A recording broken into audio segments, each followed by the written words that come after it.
Hello and welcome to All About Community. My name is Robert L. Harris and I am your host. Today I have as my guest Mr. Dante D. King. Mr. King has written a book which is very exciting, and I've had an opportunity to read the book. It's called 400-Year Holocaust: White America's Legal, Psychopathic, Sociopathic, Black Genocide, and the Revolt Against Critical Race Theory. What a title. But once you read the book, then you get a better understanding of what the book is all about and how he came to the conclusions that he came to. So welcome, Ms. King, to All About Community. Thank you so much. I'm glad to be here. You have done work with the city and county of San Francisco. Is that right? Yes. And what kind of work did you do with them? So previously I worked as the Director of Workforce Equity for the Department of Public Health, the San Francisco Department of Public Health and the Office of Health Equity. Prior to that, I was the Chief of Culture Equity and Employee Experience and Engagement for the Transportation Agency, the SFMTA. And then prior to that, I did a stint as a Human Resources Manager in the Department of Human Resources. Now, let's talk a little bit about your background. Were you born and raised here in the Bay Area? Yes, I was. I was born in San Francisco at Mount Zion Hospital. Mount Zion Hospital. I remember Mount Zion Hospital because my wife did her internship at Mount Zion Hospital. Yes. Okay. And so now it's UCSF. Right. Medical Center. And but I was raised between San Francisco and Oakland. I went to grade school for the first 11 years of my life.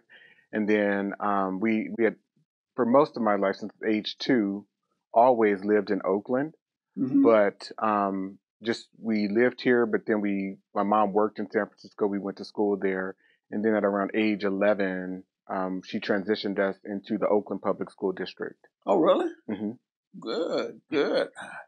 I came out to California in 1960 to finish my last year of high school over at Oakland Tech. Wow. And that was exciting because I had come from rural segregated Arkansas and had never seen a white teacher. Had always gone to segregated schools.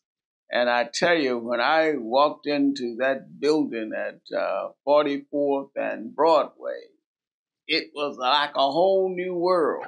And of course, I'm certain that some of the people that saw me said, well, now, what is that little colored boy doing here? But I was there.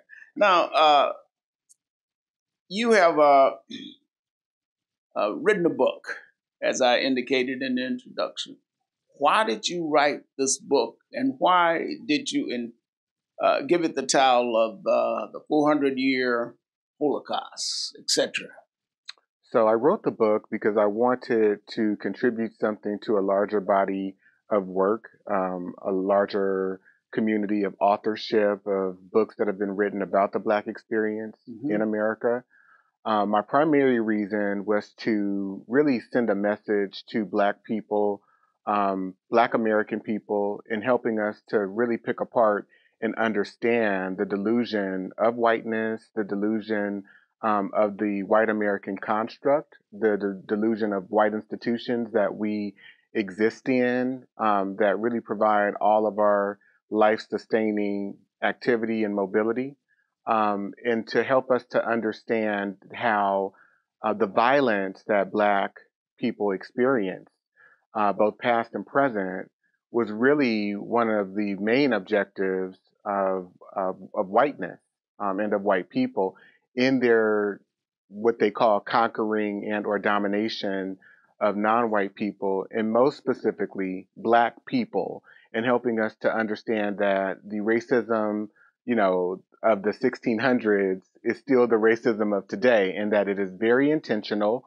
that white people have created a culture that gives everyone in this society the right to mistreat, abuse, and degrade Black people. Well, I think the governor of Florida would disagree with you on that because he seems to think that black folks were done a favor by coming over here as slaves and then being taught certain trades. What do you think of that nonsense?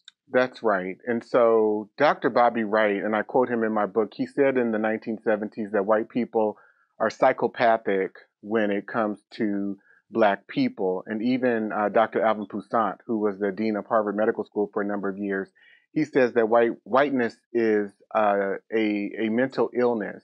And so you hear these very um, uneducated, ignorant, perverted assertions Are they made. really uneducated and ignorant, or are they deliberate? They are uneducated and ignorant, and because they live within a delusion of whiteness, of white supremacy, because everything about their history has told them that it is okay to be violent against black people, because everything in their experience has told them that black people are inferior. Of course you would have someone um, as ignorant and as perverted as Ron DeSantis to make the assertion that slavery was somehow a favor to black people. It's maniacal when you think about it, and he is totally um, delusional. Well, Ron DeSantis is certainly delusional. He is not uneducated. He is Harvard educated. So that means whatever he says is deliberate.